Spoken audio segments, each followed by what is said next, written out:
let's go to Senate Bill 5511, Uniform Standard Time.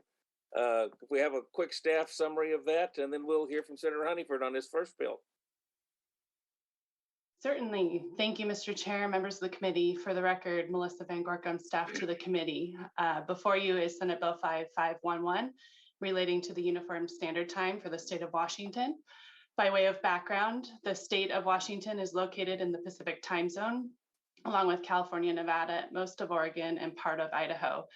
And standard time in the Pacific time zone is known as Pacific Standard Time. Washington also currently observes daylight savings time, which is a period of time where we move forward 1 hour.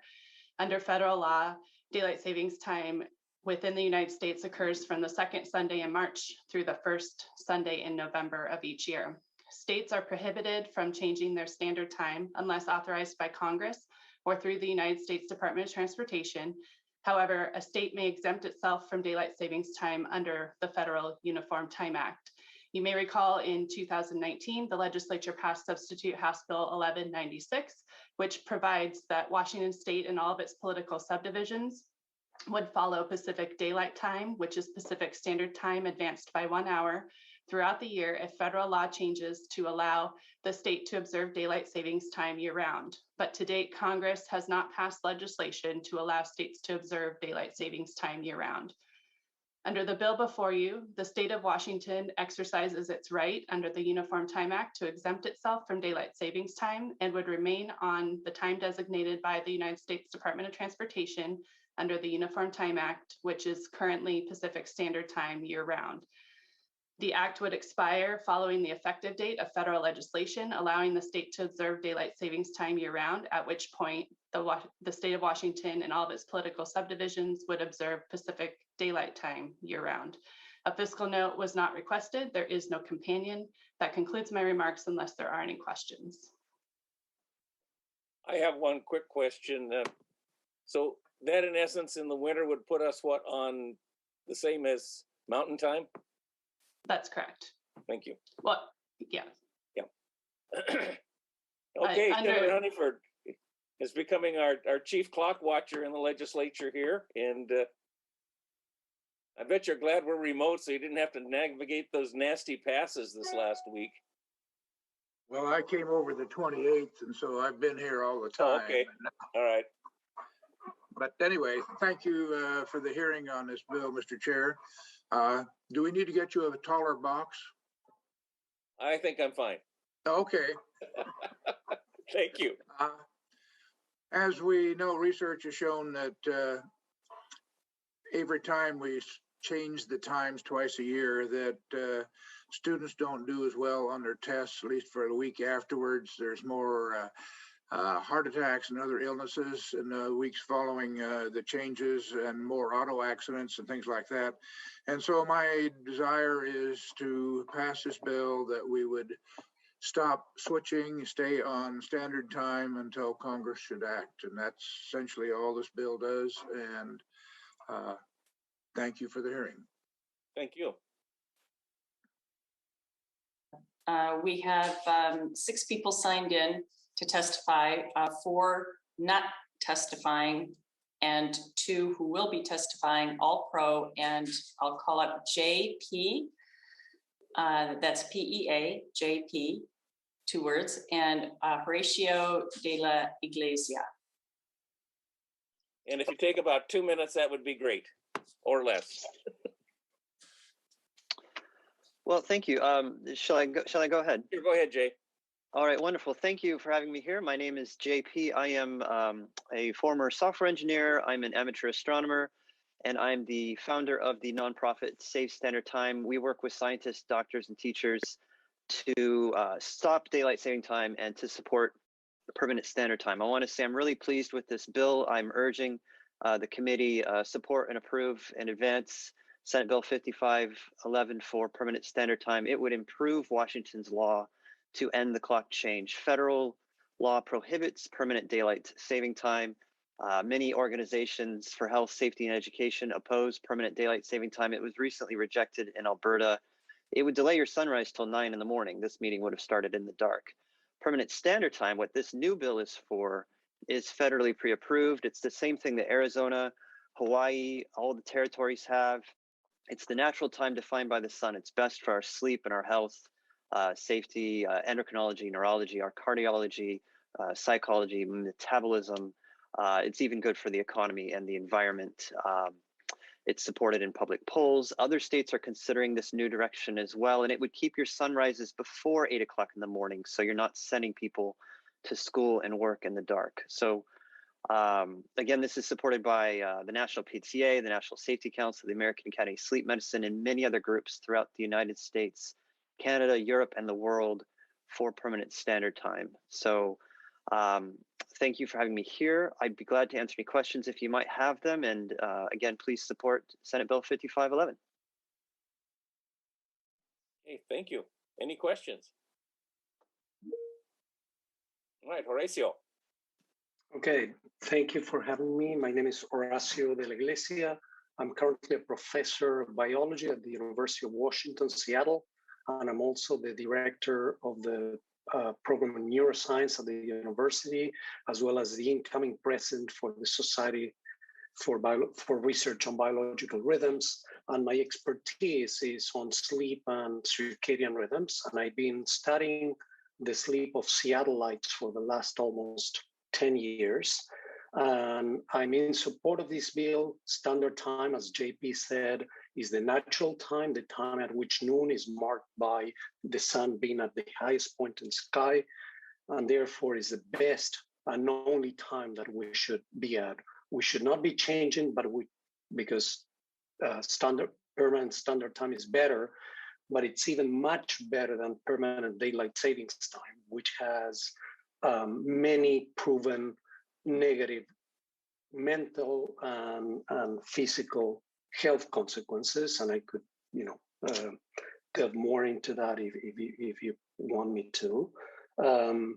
Permanent daylight savings time would be really detrimental, particularly for Seattleites and particularly for young Seattleites, teenagers. So I urge you to vote for this bill and then never change it again. Keep our state in permanent standard time for the rest of our days, or the state's days. So that's all. I can answer any questions if you have them. Okay, I guess the sunrise sunset thing is always an interesting discussion. With standard time, we'd have a sunset in the winter then of about 3:45 p.m. And so it's an interesting balancing act. Has anybody, and I don't know if the transportation and broadcast industry and those have weighed in pro or con, for instance, having a different time in Los Angeles than we have in Seattle or anything like that? Actually, I know for a fact I was part of a task force when we switched the school start time in the Seattle School District back in 2016. And transportation of students was part of the issue, because if you stay in permanent daylight savings time, you're sending all school kids, both elementary and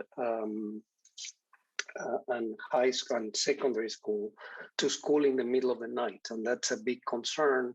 And this is why the limit to that push was that young elementary school kids should not go to school before 8 a.m.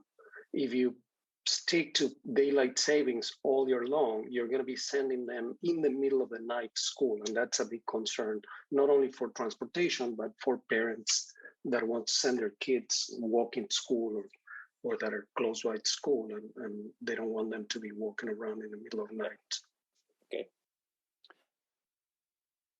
Okay, thank you. Jay, you had something else you wanted to add? Well, to the question of keeping in sync with neighboring states, I want to point out that in 2019, when Washington passed its bill for permanent daylight time, the state of Oregon very quickly followed with the same bill. The province of British Columbia very quickly followed with the same bill. So I believe that if Washington would lead the way forward with this bill for permanent standard time, your neighbors would follow. They would see the benefits. And again, the National Safety Council and many other groups are endorsing permanent standard time. Okay, thank you. Okay. We had a couple people sign in not wishing to testify, I believe, and we'll now go Can I to, ask a quick question? yes, Senator Hasagawa. Yeah, thanks, Mr. Chair. I'm just curious, and I signed onto this bill, I support it, but just as a matter of information, you know, Washington State is such an international community with international connections now. I was just wondering if any other countries around the world actually operate off of Greenwich Mean Time as opposed to their regional time.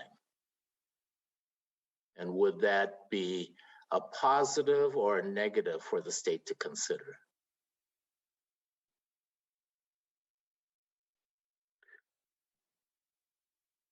So the best example of that is Europe, which is in Western Europe is in a single time zone, but you know, there's at least three, maybe 3.5 time zones going through Western Europe. And we know for a fact that the countries that are westernmost in that time zone are struggling more with performance in the morning, and that's a clear example of the westernmost time zone within Spain, for instance, where they are operating 2 hours off their natural time zone just to meet the standard of the European That economic explains community. siestas. Yes, and that explains in part why Spaniards like to have dinner at 10 p.m., right? Because that'll be their natural time to have dinner. Jay. If I could offer an answer as well. Yes, as Dr. De La Iglesia was saying, regions that observe the wrong time zone are found to get less quantity and quality of sleep. It's very disruptive to the natural circadian rhythm. It makes it, when you're on daylight time or the wrong time zone, it makes it harder to go to sleep in the evening because there's too much light, and then you're forced to wake up in the morning in the darkness. The nations and regions that observe their correct standard time have the best quality and duration of sleep. And this is the trend we're seeing. Just a few months ago, the nation of Samoa got rid of daylight saving time and returned to its correct standard time. The nation of Russia attempted permanent daylight saving time and found that it was terribly unpopular, bad for roadway safety and mental health, and they returned to permanent standard time. The province of Alberta just had a vote on this last year and rejected permanent daylight saving time. So most of the world observes its correct permanent standard time. Okay, thank you. With that, we'll conclude the hearing on 5511 and